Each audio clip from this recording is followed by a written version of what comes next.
السلام علیکم ورحمۃ اللہ وبرکاتہ۔ تبلیغ اجتماع نوشہر بعد نماز مغرب انمول اور شاندار بیان۔ اس بیان کو نوشہر تبلیغ اجتماع سے ریکارڈ کیا گیا ہے۔ تمام دوست اس بیان کو بھرپور دیکھیں۔ جزاک اللہ۔ نستغفره ونؤمن به ونتوکل علیہ ونعوذ باللہ من شرور انفسنا ومن سیئات اعمالنا من يهده الله فلا مضل له ومن يضلله فلا هادي له ونشهد ان لا اله الا الله وحده لا شريك له ونشهد ان سيدنا ونبينا ومولانا محمدا عبده ورسوله صلى الله تعالى عليه وعلى آله وأصحابه وبارك وسلم تسليما كثيرا كثيرا أما بعد جماعتون مشران و حضورون میرے محترم دوستوں اور بزرگوں اور بھائیوں، اس دنیا میں ہم زندگی گزار رہے ہیں، کیونکہ ہم گزر ہی رہے ہیں تو اس زندگی سے کسی کا بھی انکار نہیں۔ دنیا کی زندگی سے کوئی منکر نہیں ہے، اور دنیا کی زندگی میں جو حالات ہیں تو ان حالات سے بھی کوئی منکر نہیں کہ دنیا میں انسان کو بھوک لگتی ہے، کون سا مدرسہ ہے یا کون سا کوئی دارالعلوم ہے جس میں یہ بتایا جاتا ہے بھوک لگتی ہے۔ یہ ایک حال ہے جس کو بھوکا انسان خود محسوس کرتا ہے۔ پیاس ایک حال ہے، بندے کو پیاس لگتی ہے، بندے کو گرمی لگتی ہے، بندے کو سردی لگتی ہے۔ بندے کے اندر اپنی جو خواہش ہے اس کے پورا کرنے کا ایک داعیہ پیدا ہو جاتا ہے کہ میری یہ خواہش پوری ہو جائے۔ ایک تو ضرورتیں ہیں، کھانا بندے کی ضرورت ہے، وہیں پینا بندے کی ضرورت ہے، لباس بندے کی ضرورت ہے، مکان بندے کی حاجت ہے، بندے کی ضرورت ہے، شادی یہ بندے کی حاجت اور بندے کی ضرورت ہے۔ تو اندر سے ایک بات اٹھتی ہے کہ بھوکا ہوں تو بھوک دور ہونی چاہیے، اب اس کے لیے کیا کروں؟ تو اللہ نے ہر حاجت کے لیے اور ہر ضرورت کے لیے اللہ نے سبب بنایا ہے۔ یہ ایک طبعی چیز ہے کہ بندے پر جب کوئی حال آ جاتا ہے تو اس حال میں اس سبب کی طرف جاتا ہے۔ ایک فطری اور طبعی چیز ہے۔ بھوک ہے تو بندے کو کھانا چاہیے کہ کھانا ملے۔ اس وقت اگر کوئی پانی پیش کرتا ہے تو یہ اس کو کہتے ہیں یار مجھے تو پیاس نہیں ہے، مجھے تو بھوک لگی، مجھے تو کھانا چاہیے، کیونکہ اس بات کو یہ جانتا ہے کہ اس ضرورت کے پورا کرنے کے لیے اللہ نے کھانے کو ذریعہ اور سبب بنایا ہے، تو اس کی طرف جاتا ہے۔ پیاس ہے، اب پیاس لگی ہوئی ہے اور بندہ کھانا پیش کرے تو ہر ایک اس بات کو جانتا ہے، سمجھتا ہے کہ جب پیاس ہے تو پیاس کے دور کرنے کے لیے اللہ نے پانی بنایا ہے کہ پانی کے ذریعے سے اللہ پیاس دور کرتا ہے۔ سردی ہے تو سردی سے بچنے کے لیے جو مکان چاہیے، سردی سے بچنے کے لیے جو کپڑے چاہیے، سردی سے بچنے کے لیے جو بھی سامان چاہیے گھر کے اندر، تو بندے کو اس کا ایک داعیہ ہوتا ہے کہ آپ گھر ہے، سردی ہے تو ہیٹر ہونا چاہیے، آگ جلانا چاہیے، کیوں؟ سردی ہے۔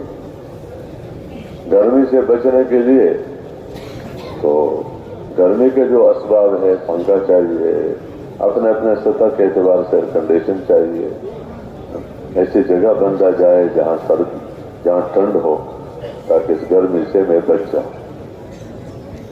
اس کے موبائل میں تصویر تو نہیں آتی نا، شکر ہے، جزاک اللہ خیر، اللہ خوش رکھے۔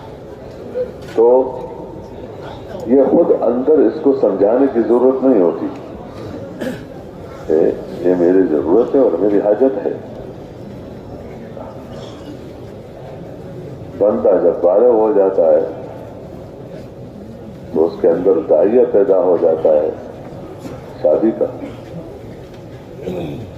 اب یہ ضرورت نہ کھانے کے راستے سے پوری ہو سکتی ہے، نہ پینے کے راستے سے پوری ہو سکتی ہے، نہ مکان کے راستے سے پوری ہو سکتی ہے.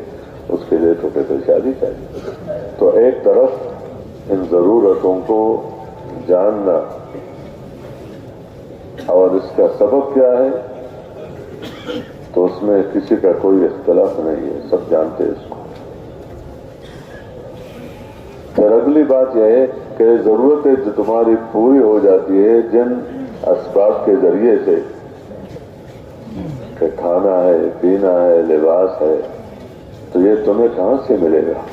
تو عمومی طور پر یہ ہے کہ یہ تو بازاروں میں ہے، اگرچہ وہاں کھیتوں سے، باغات سے میوے آتے ہیں، کھیتوں سے جو پیداوار ہے غلہ وغیرہ تو وہ وہاں پر پہنچ، لیکن بازار میں ہے.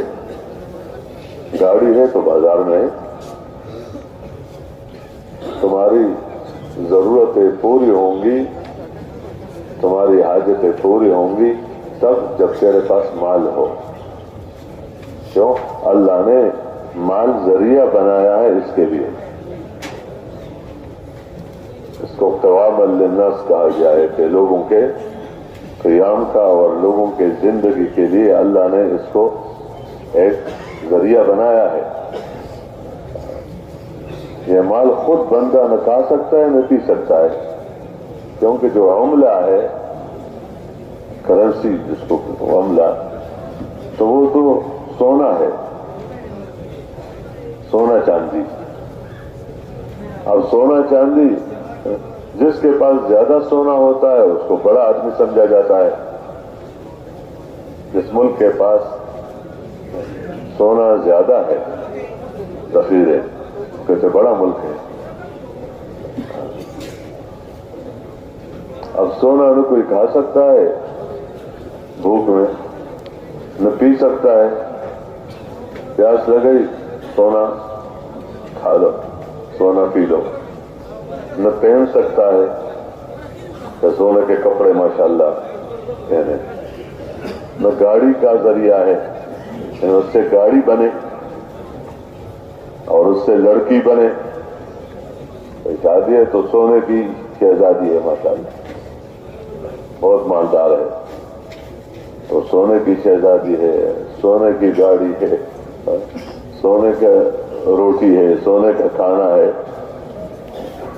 تو جو یہ جس کو سبب وہ خود ان چیزوں کے پورا ہونے کا ذریعہ نہیں ہے. وہ ایک قصہ لوگ سناتے ہیں کہ ایک بادشاہ تھا تو وہ اپنے خزانے میں سیر کرنے گیا. میرے خزانے میں جو بھی سونا ہے، چاندی ہے، جواہرات ہے، اور اس کے دیکھنے میں مست ہو گیا اندر. اللہ کی شان، اس سے پہلے وہ وزیر گیا تھا کسی کام پر، تو اس کو ایک کھٹکا ہوا کہ پتہ نہیں دروازہ میں نے بند کر دیا ہے یا کھلا رہا ہے. کہیں ایسا نہ ہو کہ کھلا چھوڑ کے اٹھ کے دیکھنے لگا. جب دیکھا تو دروازہ کھلا تھا تو اس کو فوراً بند کر دیا، اور وہ یہ سمجھا کہ میرے سے دروازہ کھلا رہ گیا.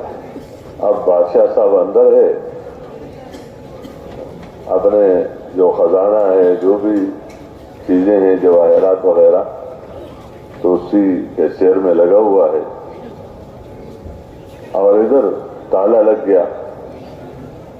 ایسا کوئی نظام بھی نہیں تھا کہ پتہ چلے. اب بادشاہ نظر نہیں آ رہا ہے، کدھر گیا، کسی کو بتایا نہیں، کسی کو خبر نہیں.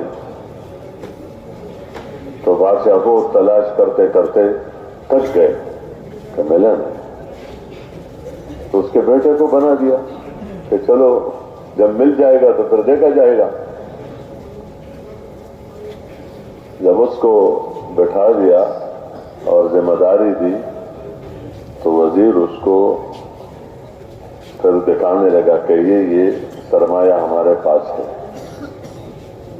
تو وہ جتنے بھی جگہ تھی دکھاتا رہا. تو آخر خزانہ میں بھی وہاں پہنچ گیا, دروازہ کھولا دکھانے کے لیے, تو دیکھا تو بادشاہ مرا ہوا پڑا اور ایک پرچہ لکھا تھا کہ آج اس سب چیزوں کے باوجود میں بھوک کی وجہ سے مر رہا ہوں. ایک واقعہ ہے جیسا بھی ہے. تو اب سونا موجود ہے اور چاندی موجود ہے, جواہرات موجود ہیں, لیکن کھا تو نہیں سکتا, اس لیے کہ کھانے اس کا ذریعہ ایسا ہے تو یہ دیکھ کر چیز لوگے. اس لیے یہ سب کے نظروں میں ہے کہ ضرورتیں پورا کرنے کے لیے چیزیں چاہیے, اور چیزوں کو بازار سے اپنے گھر لانے کے لیے پیسہ چاہیے. چیزیں بقدر پیسہ ہے, کیونکہ چیزوں میں بھی درجات ہیں. ایک عام کپڑا ہے اور ایک بہتر سے بہتر کپڑا, بڑھیا سے بڑھیا کپڑا. تو جب چاہتے ہو کہ بڑھیا سے بڑھیا کپڑا تو پھر تو زیادہ سے زیادہ پیسہ. ایک عام سواری ہے اور ایک سواری میں جو بڑھیا سواری ہے تو کہتے اس کے لیے پیسہ. ایک بندہ 500 روپیہ 800 روپیہ لے کر جاتا ہے, کہتے مجھے گوشت چاہیے مثال کے طور, تو کہتے ہیں اس پر سبزی تو تمہیں مل سکتی ہے لیکن گوشت تو نہیں ملتی. گوشت کے لیے زیادہ پیسے چاہیے. ایک بندہ ہزاروں روپیہ کسی جگہ لے کر کہتے گاڑی چاہیے, تو اس کو کہا جاتا ہے گاڑی چاہیے تو گاڑی ہزاروں سے تھوڑی ملتی ہے, کہتے تو لاکھوں چاہیے. تو کہتے کیوں, یہ یہاں کا پیسہ نہیں ہے, چلتا نہیں ہے. کہتے چلتا ہے لیکن اس کے لیے جتنا پیسہ چاہیے یہ اتنا نہیں ہے, اتنا نہیں. ان باتوں میں کوئی بھی شک نہیں کرتا, سب مانتے ہیں کہ زندگی گزارنی ہے تو یہ ضرورتیں پوری کرنی ہے, اور جب ضرورتیں پوری کرنی ہے تو اس کے لیے چیزیں چاہیے, اور جب چیزیں چاہیے تو چیزوں کے لیے پیسہ چاہیے. تو پیسہ کدھر سے آئے گا, پیسہ کہاں سے آئے گا؟ تو کہتے پیسے کے لیے محنت چاہیے. آخر نتیجہ پیسہ ہی ہوتا ہے. نوکری کرو تو پوچھا جاتا ہے تنخواہ کتنی ہے. ڈاکٹری میں دوسروں کا علاج کرتا ہے لیکن کہتے فیس کتنا ہے. یعنی جو بھی معاملہ طے ہوتا ہے تو اس میں یہ ہوتا ہے کہ کتنا دو گے اور میں کتنا دوں گا. تو اس میں کیا چاہیے؟ پیسہ چاہیے. زمیندار ہے, زمیندارہ کرتا ہے, بہت سارا گندم اس کے کھیت میں اس کی پیداوار ہو گئی تو ضرورت کے بقدر تو رکھ لیتا ہے, لیکن پھر کہتے یہ تو میرے کھانے کی ضرورت تو پورا کر دے گا, لیکن آگے جوتا بھی خریدنا ہے, آگے کپڑے بھی لینا ہے, آگے فلان کا, اس کے لیے تو پیسہ چاہیے. تو بعض لوگوں کو گندم چاہیے ہوتا ہے اور اس کو پیسہ. تو گندم اس کے پاس ہے, پیسہ نہیں, اور اس کے پاس پیسہ ہے, گندم نہیں. تو دونوں کے اندر ایک طلب پیدا ہو گئی. اس طرح اللہ نے نظام رکھا ہے ضرورتوں کے پورا کرنے کے لیے. ایک کو دوسرے کا محتاج بنایا ہے, تو اس سے وہ اپنے جو ضرورت کے گندم ہے رکھ لیتا ہے, باقی بیچ دیتا ہے, اور خوش ہوتا ہے کہ جتنا مہنگا میں بیچوں نا تو زیادہ فائدہ ہوگا.